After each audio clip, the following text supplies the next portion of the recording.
Settore dell'auto in caduta libera e con lui anche peggio quello della moto. La crisi colpisce pesantemente il settore delle quattro ruote. In Veneto in 10 mesi, da gennaio ad ottobre, si registra un calo delle vendite pari al 20% rispetto allo stesso periodo del 2011. Solo nel mese di ottobre la perdita è stata del 14%. Arriviamo ad un 50% di perdita, negli ultimi 3 anni, e quindi il mercato si sta quasi dimezzando. Non solo, ma anche un 20% di concessionari quest'anno purtroppo hanno chiuso. Concessionari che chiudono una al giorno, i lavoratori che restano per strada per un settore in Veneto che conta 35.000 lavoratori. A segnare il dato più negativo è la provincia di Belluno, che registra quasi un meno 26% di vendite. Seguono la provincia di Vicenza con un meno 22%, ma si staccano di poco Verona con un meno di 21%, Treviso con meno 20%, Padova e Venezia con il 19% ed infine Rovigo con il meno 17%. Una crisi bipartisan, ovvero che colpisce un po' tutti i marchi, compresi quelli del lusso. Si salvano solo 4 case automobilistiche. Hanno saputo,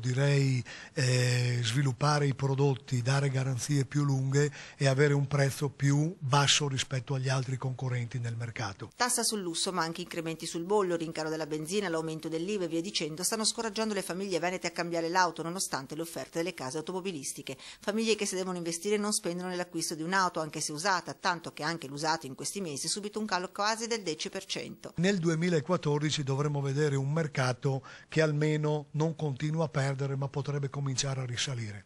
Anche se bisogna essere molto chiari che il mercato dell'auto dei 2 milioni e 2,50, 2,3 di 3-4 anni fa non tornerà più. Per sopravvivere alla crisi la ricetta è riorganizzare, basta saloni monomarche e meno sedi secondarie, ma serve un qualcosa in più, incentivi magari intanto dalla Regione Veneto, auto vecchie inadeguate inquinano di più e poi si fanno meno manutenzioni. Gli incentivi statali sono chiaramente il non plus ultra, ma intanto noi qui in Veneto cerchiamo di fare qualcosa per questo mercato